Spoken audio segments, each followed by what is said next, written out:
Tatay, anak, kinuha mo ba yung 500 piso sa bulsa ng pantalon ko? Anak? Ha? Anong sabi niyo, tay? Tatay, ang sabi ko, kinuha mo ba yung 500 piso sa bulsa ng pantalon ko? Ang bingi mo talaga.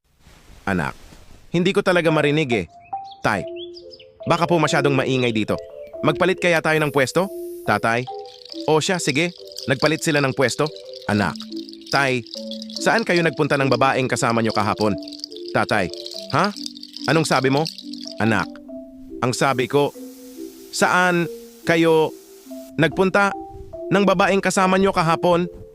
Tatay natigilan tapos ngumiti ng pilit. Tatay, oo nga anak, nakakabingi nga talaga dito. Sabay abot ng pera. Tatay, o eto, 1,000 piso. Mamasyal ka muna sa SM. Huwag ka na munang magtanong. Anak, salamat tay.